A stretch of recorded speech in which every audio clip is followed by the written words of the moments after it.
Salut et bienvenue dans cette nouvelle vidéo.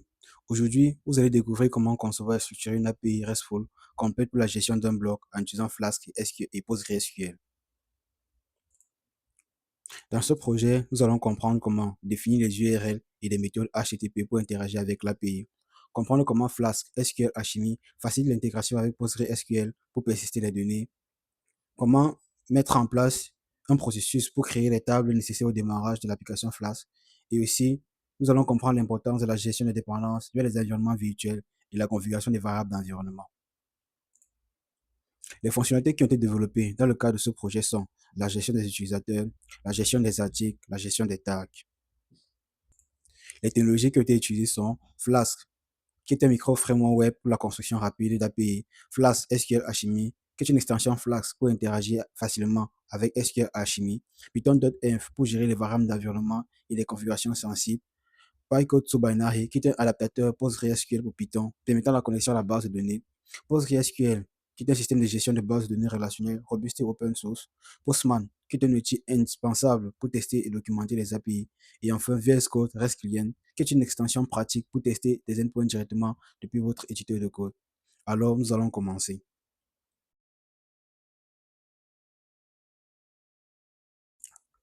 Ok, donc là, on se retrouve dans l'environnement de développement du projet. Donc, avant de commencer, sachez que le projet est actuellement disponible sur GitHub et le lien est dans la description. Donc, vous pouvez cloner le projet à n'importe quel moment lorsque vous le voulez. Donc, avant de commencer à tester notre application, nous devons tout d'abord activer l'environnement. Donc, pour ce faire, nous devons taper la commande.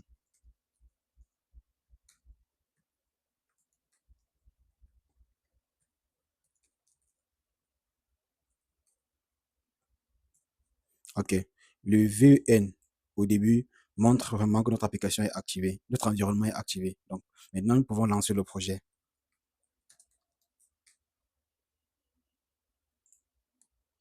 Donc là, notre projet est officiellement lancé. Nous allons tout d'abord commencer par tester notre application avec l'extension REST Client. Pour ce faire, j'ai prévu des fichiers de test dans le dossier HTTP test. Tout d'abord, avant de commencer à tester notre application avec REST Client, nous devons installer l'extension REST Client dans notre VS Code. Donc, pour installer l'extension REST Client, vous pouvez cliquer ici et vous tapez tout simplement REST. Là, je l'ai déjà installé. Vous pouvez aussi l'installer dans votre ordinateur. Maintenant, nous allons passer au test.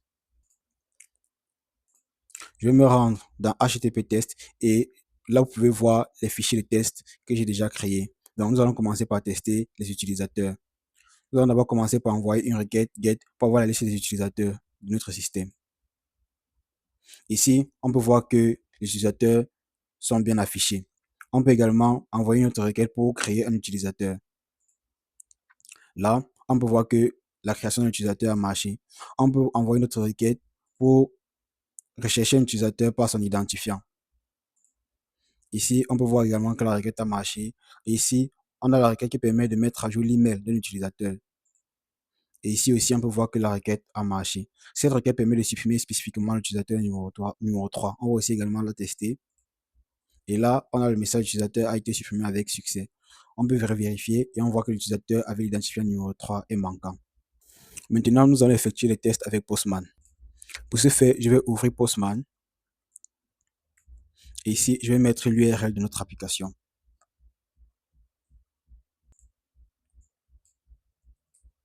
Sur Postman, nous allons effectuer les tests sur les tags. Donc, nous allons tout d'abord récupérer la liste des tags.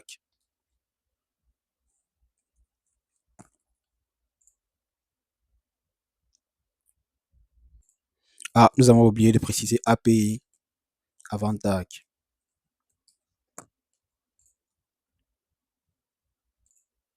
Nous allons réessayer de lancer la requête. Et là, nous pouvons voir les ensembles de tags qui ont été enregistrés dans la base de données. Nous pouvons également effectuer d'autres requêtes, comme une requête POST qui permet d'enregistrer un nouvel tag dans la base de données. Donc, on peut changer la méthode ici. On peut venir là. Et ici, on va mettre n'importe quoi. On va remplacer lecture par voyage. Et on peut lancer la requête. Voilà, là, le tag a été créé avec succès. Donc là, nous sommes sûrs que notre API fonctionne correctement.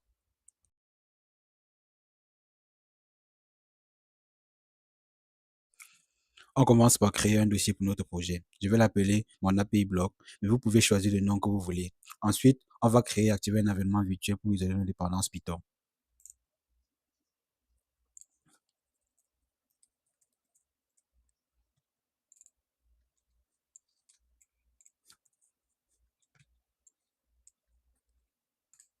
Maintenant, nous allons créer l'environnement virtuel.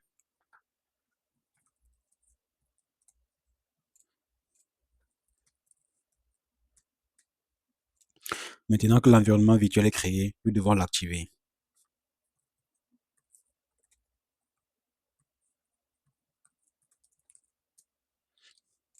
Une fois l'environnement virtuel activé, vous voyez le préfixe venv avant la ligne de commande.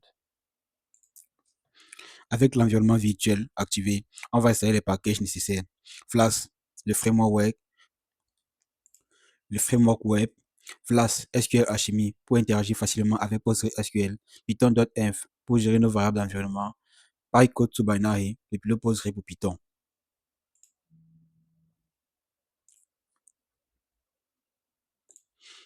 Maintenant que tout est installé, on va ouvrir notre projet avec VS Code et commencer à créer les fichiers dossiers importants.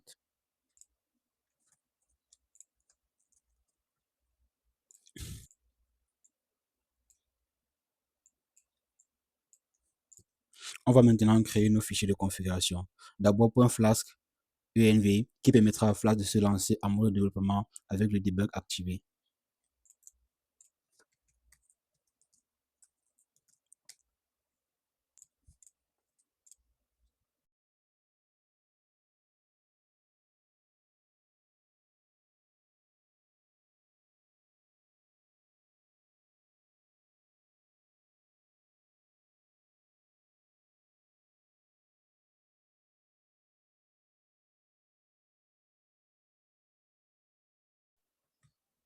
Ici, nous avons créé le fichier .env où nous avons mis nos variables d'environnement sensibles comme la clé secrète et l'URL de connexion à la base de données.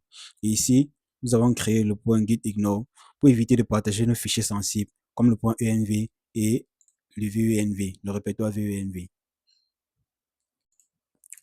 Pour que notre application soit organisée, on va créer une structure claire avec un dossier app qui contiendra le cœur de notre API. On séparera les modèles, les routes et les services et on gardera un fichier extension.py pour initialiser la base de données.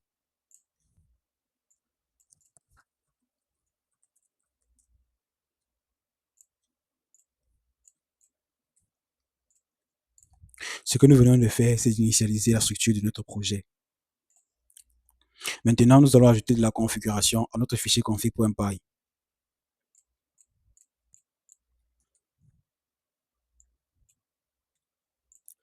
Dans ce fichier config.py, nous avons ajouté trois classes. Une classe de base config et deux sous-classes développement config et production config. Développement config pour le développement avec le mode debug activé et production config pour la version finale en ligne. Et ici, on a ajouté un dictionnaire config pour nous permettre de choisir facilement l'environnement à utiliser dans notre application. Dans le fichier extension.py, on va initialiser SQL Alchemy, notre ORM.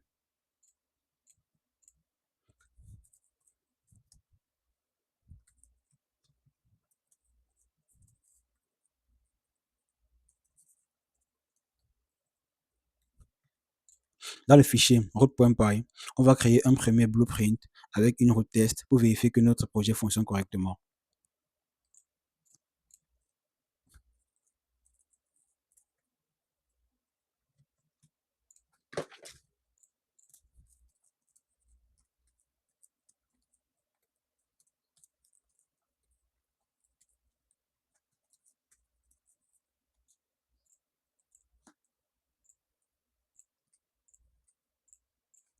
Dans le fichier init.py, on va créer une fonction createApp qui va configurer notre application, initialiser les extensions, puis enregistrer les blueprints.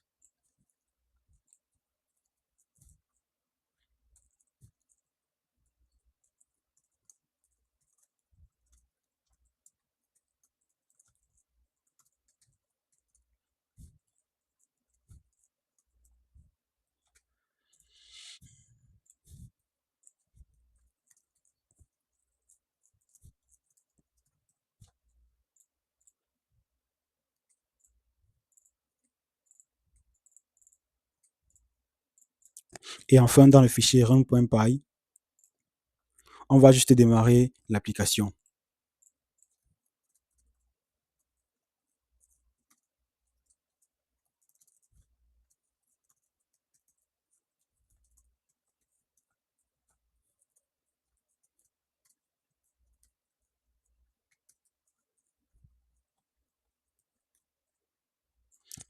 On peut maintenant lancer l'application Flask pour s'assurer que tout fonctionne correctement.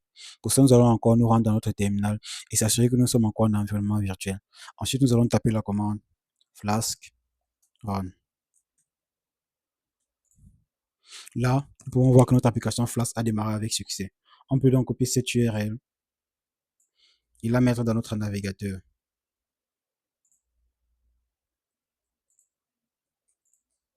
Puis nous allons ajouter /API /test pour vérifier cette route que nous avons enregistrée dans notre fichier de route. Donc nous allons lancer et là nous voyons bien bienvenue sur ce nouveau projet que nous avons écrit juste ici. Donc nous pouvons être sûrs que notre application Flask fonctionne correctement. Avant de continuer, nous devons connecter notre application Flask à une base de données. Pour ce faire, je vais me rendre dans pgadmin et je vais créer une base de données que je vais appeler bloc.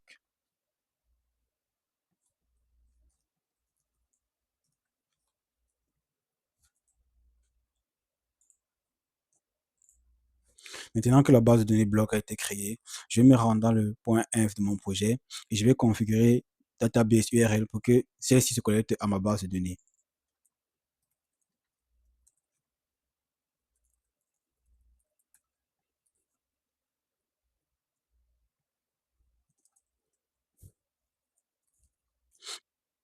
Ici, j'ai ajouté le nom d'utilisateur de ma base de données. Là, j'ai ajouté le mot de passe et ici, j'ai mis le nom de la base de données à laquelle je voudrais que l'application Flask se connecte.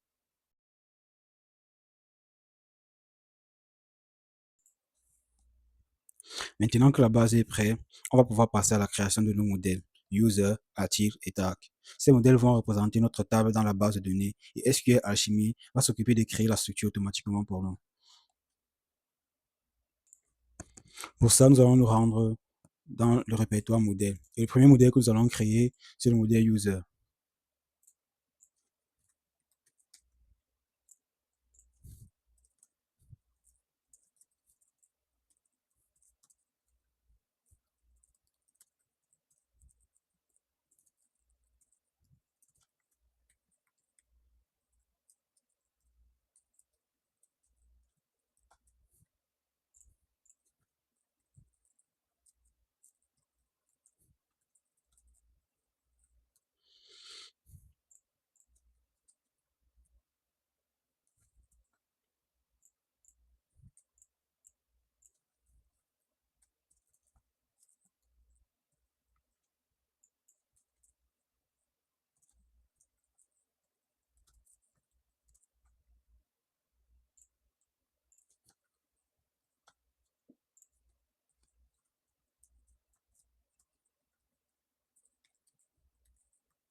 Ce modèle User représente un utilisateur dans la base de données.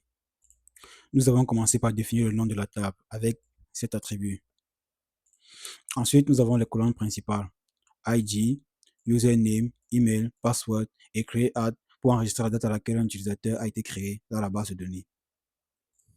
La fonction toJIT permet de transformer un utilisateur en dictionnaire lorsque on souhaite par exemple l'afficher au front-end.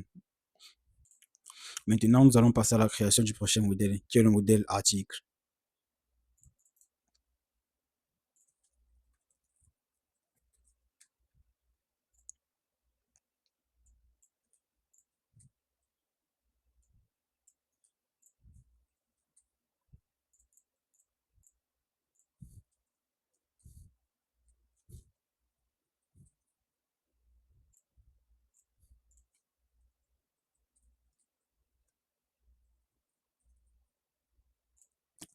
Dans ce modèle, nous pouvons voir qu'un article est créé par un utilisateur.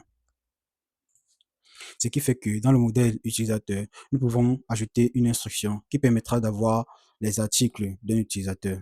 Donc, nous allons nous rendre dans le modèle utilisateur et nous allons ajouter cette ligne de code.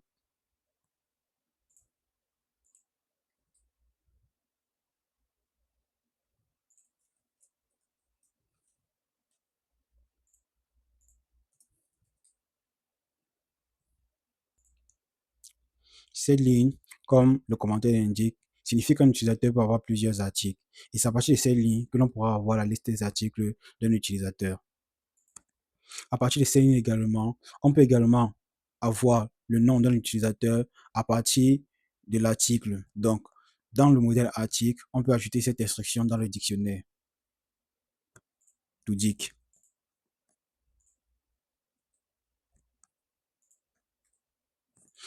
Ici, on peut, à partir d'ici, savoir qui a créé cet article. Seulement parce que dans le modèle username, nous avons écrit cette ligne de code. Maintenant que ceci est fait, nous pouvons passer à la création du modèle tag.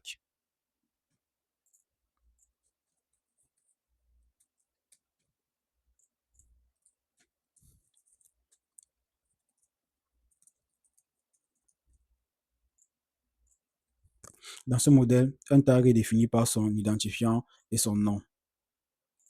Nous pouvons également ajouter la méthode toDict. Cette méthode-là qui permettra de transformer un tag en un dictionnaire lorsque celui-ci sera demandé par un front-end.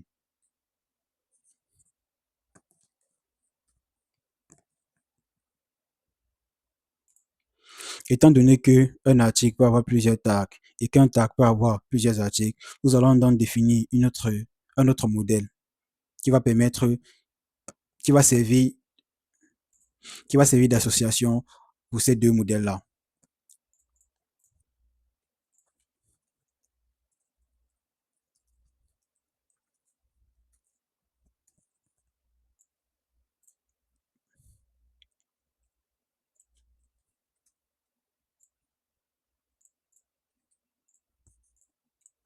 Ici, on a créé une table qu'on appelle table d'association.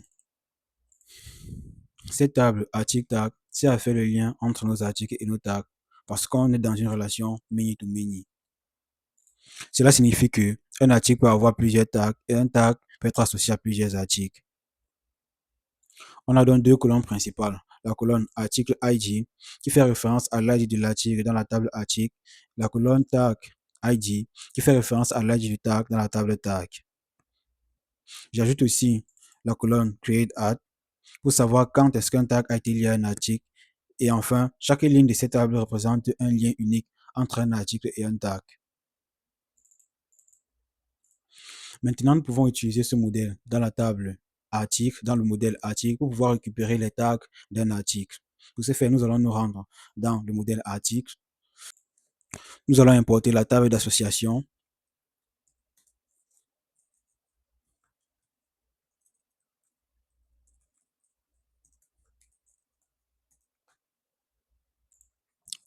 Et nous allons ajouter cette ligne de code. Cette ligne, comme son nom l'indique, signifie qu'un article peut avoir plusieurs tags. Donc, à partir de cette ligne, on peut avoir la liste des tags d'un article et on peut également avoir les articles auxquels un tag a été affecté. Pardon.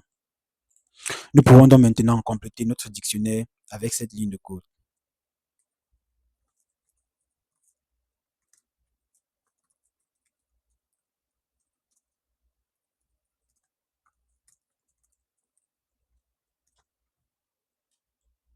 Cela signifie que lorsqu'on aura récupéré les tags d'un article, on pourra afficher leur nom ici.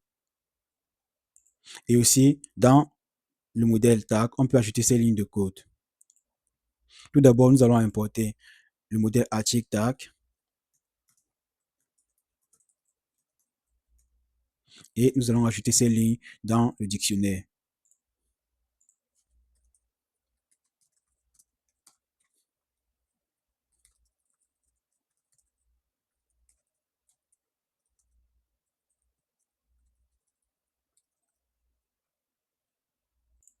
Ces lignes vont récupérer tous les articles auxquels un tag a été associé et lui donner leur titre. Maintenant que nous avons créé nos différents modèles, nous devons faire en sorte que ces modèles se transforment en table dans la base de données au moment où l'application démarre. Avant, nous devons modifier le nom de ce fichier, du fichier tag. Nous devons mettre un T minuscule et nous devons également nous assurer que nous avons bien fait nos importations. Par exemple, ici, nous devons ajouter un point. Nous devons également vérifier le fichier article.py pour s'assurer que tout est correct. Nous devons également ajouter un point ici. Maintenant que cette vérification est faite, nous allons nous rendre dans le fichier init.py du dossier modèle et nous allons écrire ce code.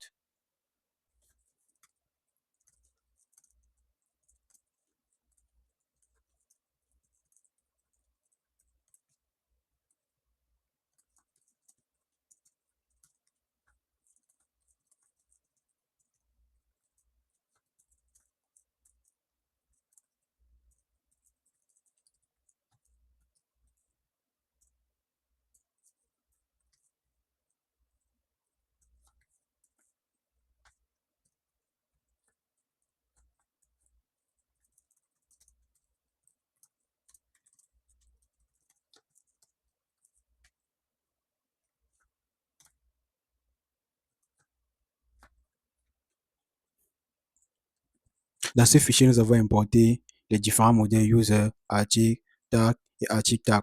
Nous avons écrit une fonction initdb qui, lorsqu'elle sera exécutée, va supprimer toutes les informations qui sont dans la base de données et recréer de nouvelles informations.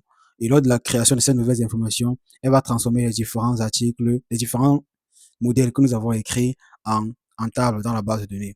Maintenant, après avoir écrit ce code, nous devons écrire un autre code dans le fichier init.py qui se trouve dans le répertoire modèle.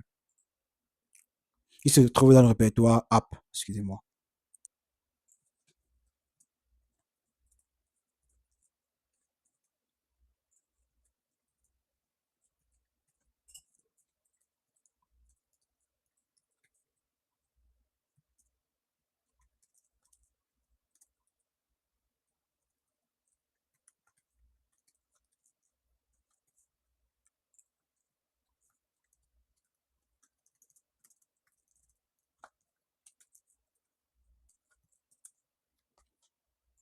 Ici, nous avons tout d'abord importé la fonction initdb que nous avons écrit dans le fichier init qui se trouve dans le répertoire modèle.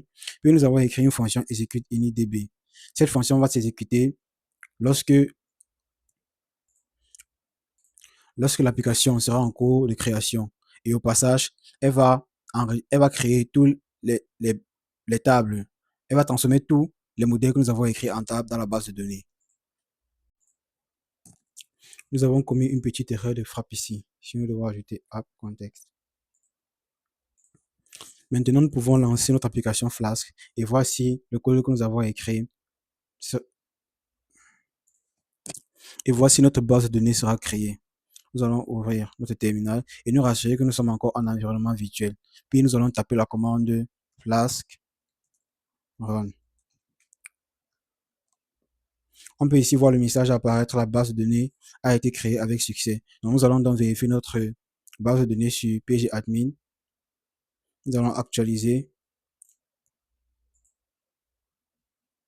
Et ici, nous pouvons voir que les différentes tables que nous avons créées, les différents modèles que nous avons créés se sont transformés en tables dans la base de données. Nous avons la table user, tag, article et article tag. Nous pouvons regarder les différents attributs. Et nous voyons bien que par exemple dans la table article tag, nous avons les attributs article ID et tag ID.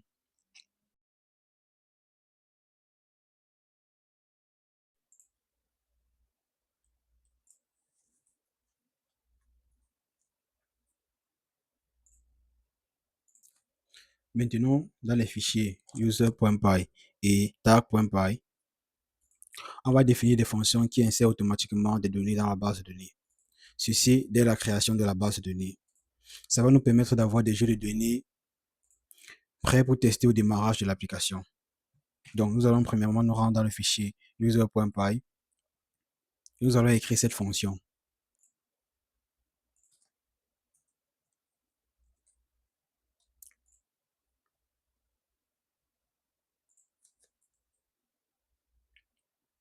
Cette fonction enregistre 3 utilisateurs dans la base de données et valide les enregistrements ici.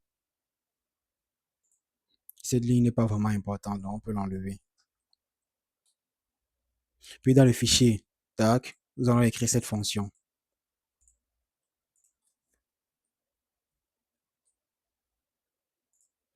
Cette fonction aussi enregistre 5 tags dans la table tag et valide l'enregistrement. Toutes ces deux fonctions que nous avons créées, nous devons les importer dans le fichier init.py qui se trouve dans modèle.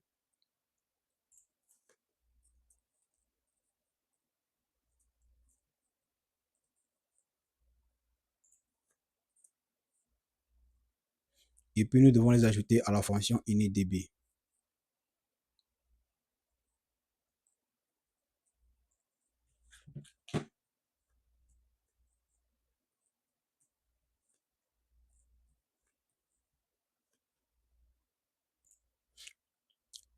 Maintenant, on peut juste lancer l'application et constater les résultats dans la base de données. Nous devons encore nous assurer que nous sommes en environnement virtuel. Puis nous allons taper la commande flask run. Ah, nous avons une erreur. Apparemment, nous avons appelé la fonction qui initialise les tags deux fois. Donc, on va enlever une fonction et on va remplacer par celle qui initialise ses utilisateurs. Puis on va relancer.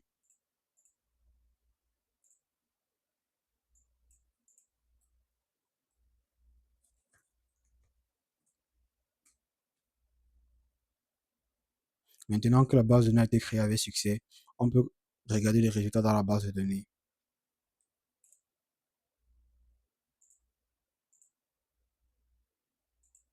Si on ouvre la table User,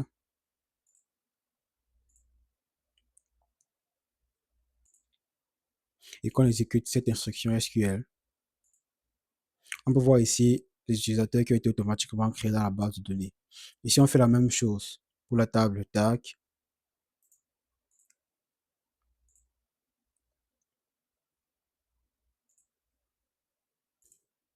Et qu'on exécute cette instruction SQL, on peut également voir l'ensemble des tags qui ont été automatiquement créés dans la base de données lors du démarrage de l'application.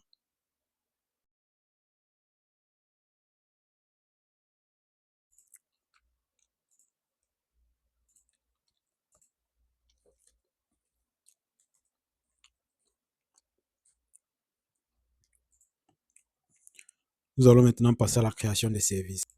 Nous allons principalement créer 3 fichiers services. UserSafe pour les utilisateurs.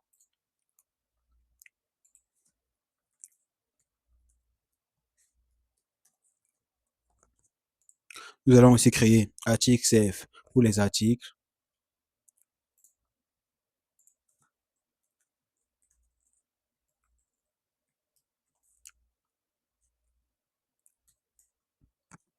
Et enfin, nous allons créer TagSafe pour les tags.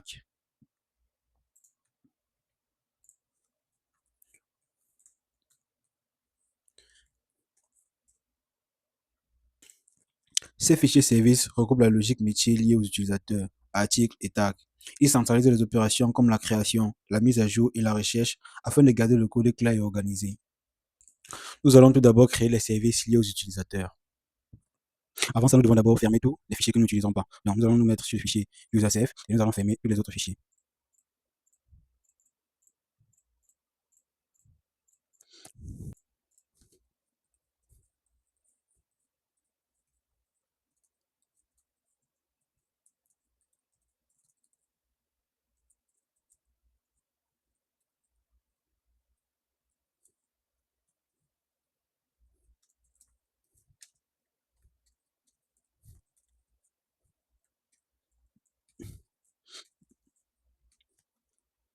Nous allons tout d'abord commencer par la fonction qui permet de créer un utilisateur. Cette fonction prend en paramètre, cette fonction prend en paramètre un dictionnaire et retourne un utilisateur. Ici, elle vérifie que toutes les informations sont bien remplies. Si une information manque, alors une erreur est renvoyée. Et s'il n'y a pas d'erreur, un nouveau utilisateur est créé, l'utilisateur est ajouté dans la base de données et les informations sont validées.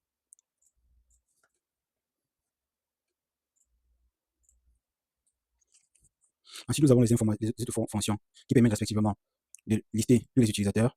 Cette fonction retourne une liste d'utilisateurs. De mettre à jour un utilisateur. Cette fonction prend en paramètre l'identifiant d'un utilisateur avec un dictionnaire, puis met à jour les informations du dictionnaire, sauf les informations de l'utilisateur, sauf son identifiant. Ensuite, nous avons la fonction qui recherche l'utilisateur par son identifiant. Cette fonction prend en paramètre l'identifiant de l'utilisateur et retourne l'utilisateur en question à partir de son identifiant. Ensuite, nous avons la fonction qui permet de supprimer un utilisateur par son identifiant. Cette fonction prend en paramètre l'identifiant de l'utilisateur, recherche l'utilisateur et supprime l'utilisateur, valide la suppression avec un commit et retourne un message signifiant que l'utilisateur a été supprimé avec succès. Maintenant, nous allons créer les services liés au tag, principalement dans le fichier tag.py. Dans le fichier tagcf.py.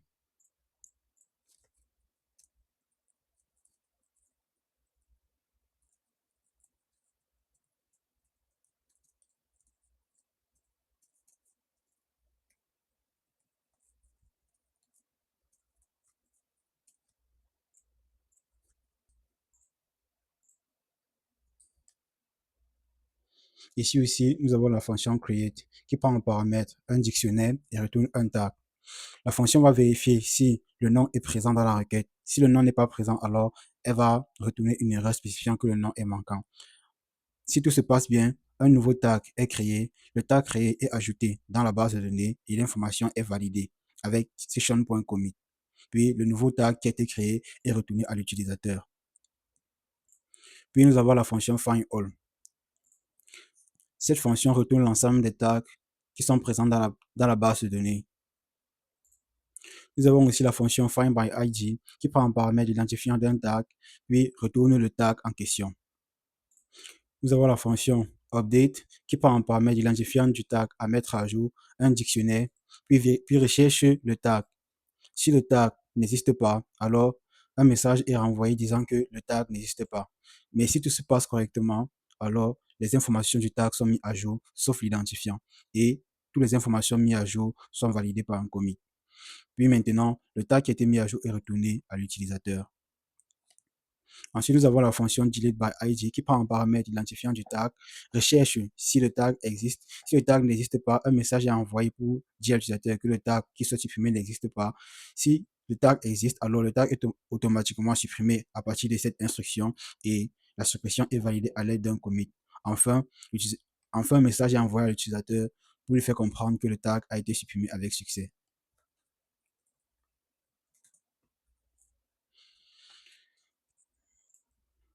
Maintenant, nous allons écrire les services liés à un article, principalement dans le fichier article cf.py.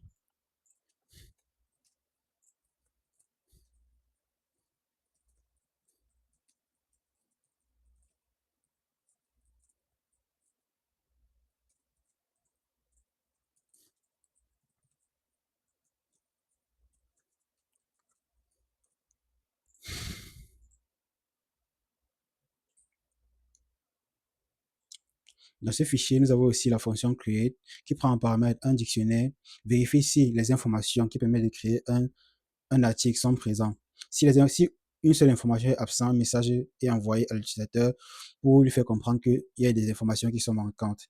Si tout est correct, un nouveau article est créé, l'article est ajouté dans la base de données et l'information est validée. Puis, le nouveau article créé est renvoyé à l'utilisateur. Ensuite, nous avons la fonction findAll qui permet de retourner la liste des articles présents dans la base de données. Puis, nous avons aussi la fonction findById qui prend en paramètre l'identifiant d'un article et retourne l'article. Nous avons aussi la fonction update qui prend en paramètre l'identifiant de l'article à mettre à jour et un dictionnaire contenant les nouveaux données. D'abord, l'article est recherché dans la base de données à partir de son identifiant. Si l'article n'existe pas, un message est envoyé à l'utilisateur pour lui faire comprendre que l'article qui se met à jour n'existe pas. Mais si tout est correct, alors l'article est mis à jour et les informations sont validées par un commit.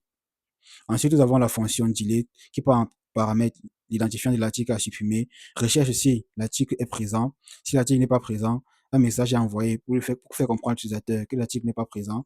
Sinon, La suppression est effectuée, un message est envoyé à l'utilisateur pour lui faire comprendre que l'article a été supprimé avec succès.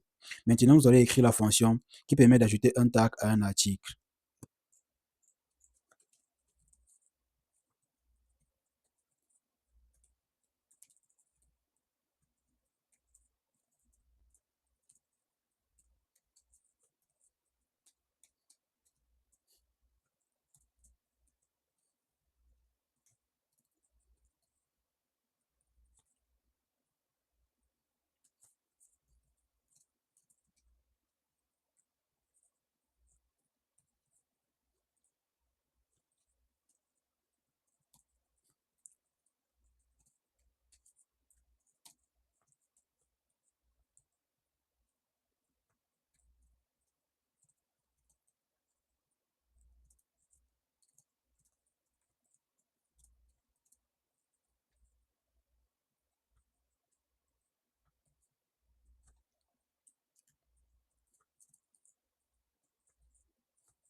Ici, nous avons la fonction qui permet d'ajouter un tag à un article. Donc, là, on récupère l'identifiant de l'article et l'identifiant du tag. Si un seul paramètre est manquant, on renvoie la requête avec une erreur en spécifiant à l'utilisateur que une information est manquante. Si tout est correct, on recherche l'article par son identifiant, on recherche le tag par son identifiant, puis on vérifie que pour ces articles, que l'article et le tag existent bel et bien. Si n'existe pas, on renvoie notre message, l'article ou le tag est non trouvé. Mais s'ils existent normalement, alors on ajoute le tag à, à la liste des tags de l'article et on valide l'ajout. Ainsi, nous avons terminé avec la gestion des services.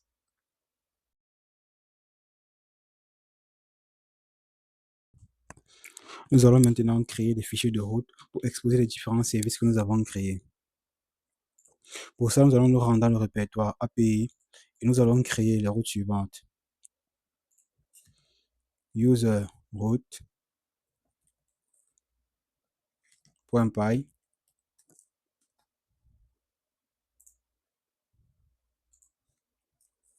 tag route.py et article route.py.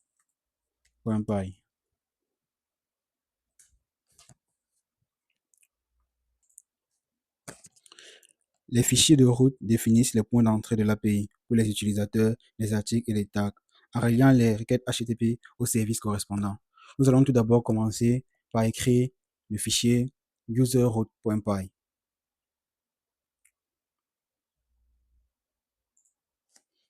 Nous allons le modifier afin d'ajouter le S.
La première route que nous avons, c'est la route Create User.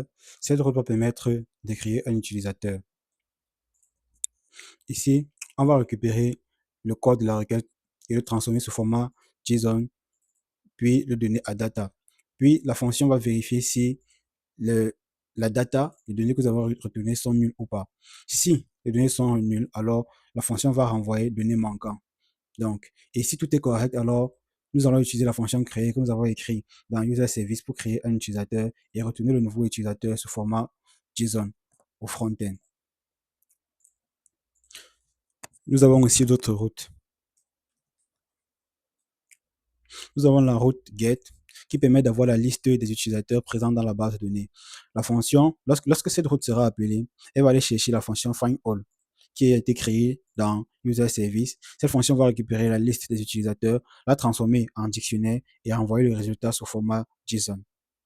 Ensuite, nous avons la fonction find, la fonction find by ID. Cette fonction utilise la méthode get, puis elle attend un identifiant en paramètre. Elle va récupérer cet identifiant, rechercher l'utilisateur par son identifiant et renvoyer le résultat sous format JSON. Nous avons aussi la fonction qui permet de mettre à jour. Cette fonction, pour s'exécuter, utilise la méthode put. Elle attend l'identifiant de l'utilisateur que l'on souhaite mettre à jour et les nouveaux données. Si les données sont manquantes, alors un message est envoyé à l'utilisateur pour lui dire que les données sont manquantes. Si tout est correct, alors l'utilisateur est automatiquement mis à jour et le résultat est envoyé sous format JSON à l'utilisateur. Si jamais il y a une erreur, alors l'erreur est renvoyée ici. Nous avons aussi la fonction delete qui utilise la méthode de delete. Cette fonction attend un l'identifiant de l'utilisateur, va prendre l'identifiant de l'utilisateur et va utiliser la fonction delete by ID qui se trouve dans user service et le message qui sera retourné sera renvoyé à l'utilisateur sous format JSON. Nous allons maintenant passer à la création des routes pour les tags.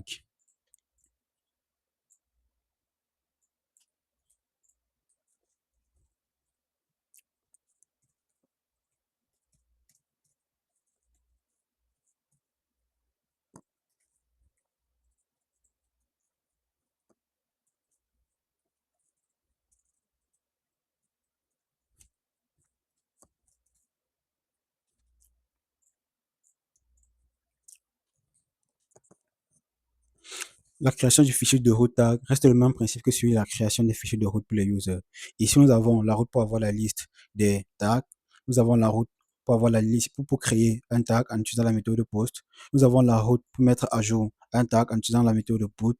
Nous avons la route pour rechercher un tag en utilisant la méthode get et en passant l'identifiant du tag en paramètre. Et ici, nous avons la route qui permet de supprimer un tag avec la méthode delete et avec l'identifiant du tag en paramètre. Maintenant, nous allons passer à la création des routes pour les articles.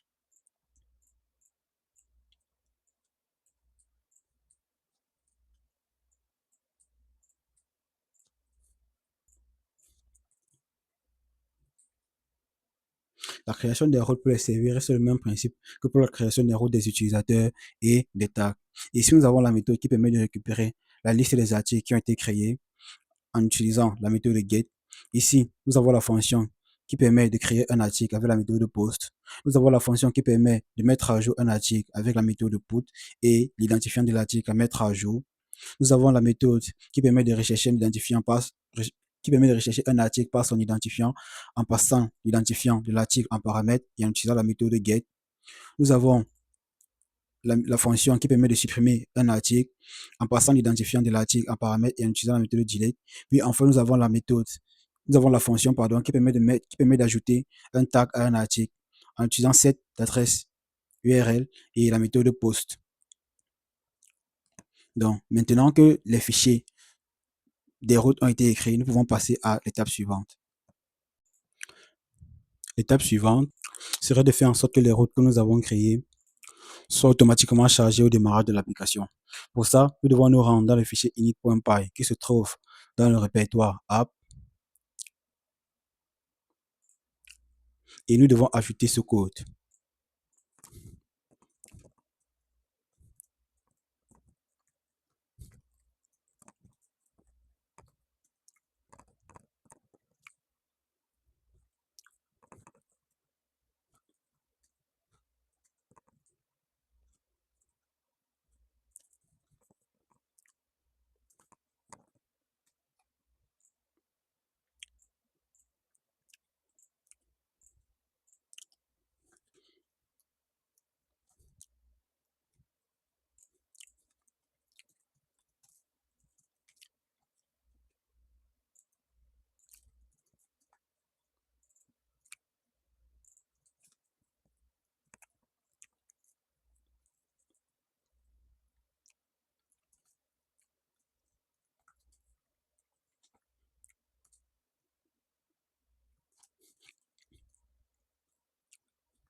Donc, dans ce fichier init.py, nous avons d'abord importé tous les routes que nous avons créées, principalement les routes user, les routes tag et les routes articles.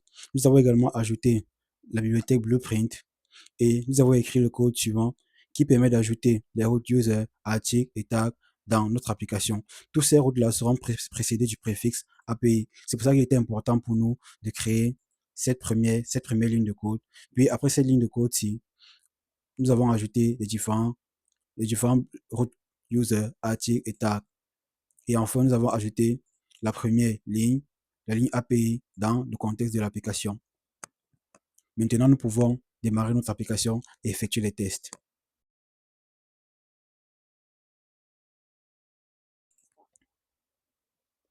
Mais avant de démarrer l'application, nous devons d'abord faire une correction ici. Au lieu de API-DB, c'est plutôt API-DP. Et ici, nous allons remplacer par API-DP. Et nous allons enlever cette importation puisqu'elle ne sera plus d'utilité. Nous devons également commenter cette ligne pour que la base de données ne soit plus réinitialisée lorsque nous allons redémarrer l'application.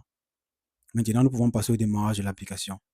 Nous allons vérifier que nous sommes encore en environnement virtuel et nous allons taper la commande flask run. Là, notre application a démarré avec succès. Nous allons maintenant ouvrir Postman et commencer à effectuer les tests. Le premier test que nous allons faire, c'est afficher la liste des utilisateurs. Ici, nous allons juste ajouter API user et nous allons lancer la requête. Ici, nous pouvons voir l'ensemble des utilisateurs qui ont été enregistrés automatiquement par défaut dans la base de données. Nous pouvons également récupérer l'ensemble des tags.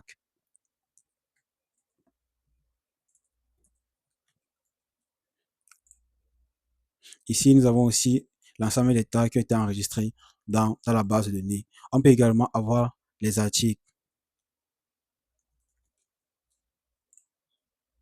Et là, nous n'avons aucun article parce que nous n'avons pas enregistré d'article par défaut dans la base de données. Vous pouvez tester les autres endpoints, mais de mon côté, je vais m'arrêter là. J'ai également mis à votre disposition un dossier test sur le projet qui est actuellement sur GitHub.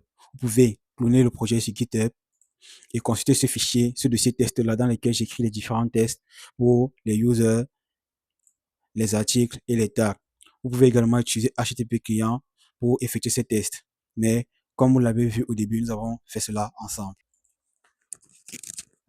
Voilà, notre API est maintenant complet. Nous avons structuré nos modèles, services et routes, prêts à interagir avec la base de données et répondre aux requêtes. Merci de m'avoir suivi dans cette vidéo.